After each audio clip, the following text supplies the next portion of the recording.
ఆయన రైలు అయిపోతే వాళ్ళకి ఏం లేదు. అటువంటి భగవంతుని ఎవరు ఎప్పుడు కష్టకాలంలో కూడా నిర్మించకూడదు, మాటలు అనకూడదు, ఆ దేవుడు ఏం చేస్తాడో అనకూడదు, దేవుడు నాకు చేస్తాడో అనకూడదు, దేవుడు చేసేవాడు అనకూడదు. చూసేవాడు కాదు, చేసేవాడు దేవుడు అంటే భగవంతుడు. దయాన్ని బాగా గుర్తుపెట్టుకోవాలి. దయాగుణం సంపూర్ణంగా భగవంతుడు ఉన్నాయి కాబట్టి ఆ అన్ని కష్టాలను ఓర్చుకొని కూడా విషయం లాంటి దాన్ని కూడా మింగి అమృతం లాంటి అని మనకు అనుగ్రహించిందంటే మనం అర్థం చేసుకోవాలి. మనకి ముందు స్వామివారికి ధ్యానంతో పాటు మనం ఉన్నాం. కేవలం భగవంతుడి గురించి కూడా మనం ఆలోచన చేస్తే మన కోసం రాముడు ఎంత కష్టపడ్డారు, కృష్ణుడు ఎంత కష్టపడ్డారు, సాయివారు ఎంత బాధపడ్డారు అని అర్థం చేసుకుంటే వాళ్ళ కష్టంలో మన కష్టం కానీ కాదు.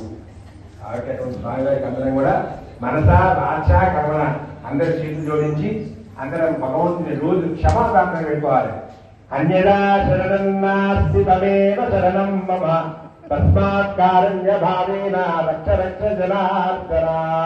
స్వామివారికి క్షమాప్రార్థన ఆదిశంకరాచార్య వారి నిత్యం చేసింది స్తోత్రంలో. మనం ఎంత చెప్పండి, స్వామివారిని అందరూ కూడా రెండు చేతులు జోడించి గోవిందా గోవిందా శ్రీ శ్రీనివాస గోవిందా శ్రీకాంత శ్రీవేంకట నివాసాయ. అందరికి కూడా ఆశీర్వచనం అనేటువంటి చెప్తున్నాను. అందరూ కూడా చేతులు ఇట్లా జోడించి పట్టుకోండి. స్వామివారికి అందరికీ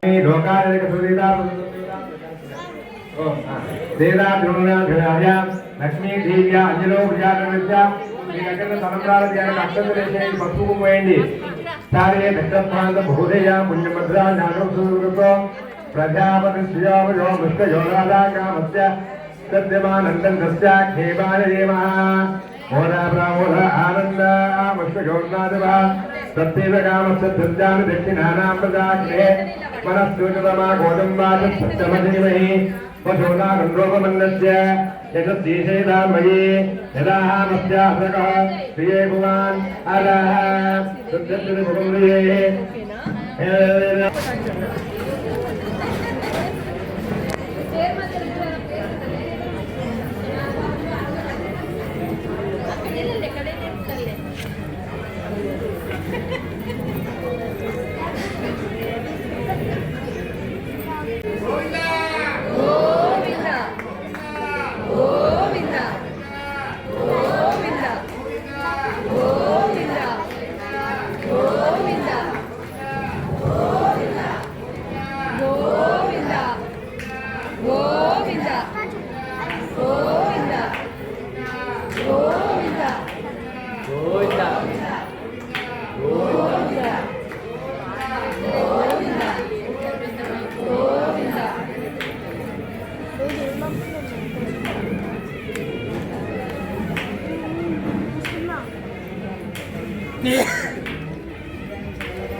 இஷ்டப்பறை கொள்வனன்றுகான் கோவிந்தா எச்சக்கமேலேம் பெறவேக்கம் முந்தன்னோடு சோமாயாவோம் உனக்கே நாமான் செய்வோம் மத்தேதல் காமங்கள் மாத்தேதோரம்பாவாய் பல்லாண்ட பல்லிடத்தாண்ட அலோடினூடாயிரம் பல்லாண்ட விங்கான் மணிவண்டா ஒன்றவளர்வதிருக்காப்போ அடியோ மோடன் நின்னோடம் கடவிந்தாவிரம் பல்லாண்ட பலவாக நில்வாங்கிறீங்க எம் பல்லாண்ட படிவார் சோழ வளர்த்தளம் சுடராயிரம் பல்லாண்டு படிப்போர் புத்தபடங்கம் அப்பாஞ்சகம் பல்லாண்டே கோவிந்தா గోవిందా అందరూ కూడా ఈ 29వ శ్లోకం పాట అమ్మవారు 30 పాటలు వాడి 30 రోజులు నోముకుంటుంది. రేపటితో 30వ రోజు.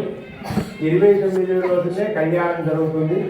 ఎందుకంటే అమ్మవారు స్వామివారి చెందిన రోజు పొందిన రోజు కూడా శ్రీరంగనాథులు ఐక్యమైన రోజు 29వ పాత్రం కనుక భోగినాడే కనుక భోగినాడే కళ్యాణోత్సవం జరుగుతుంది.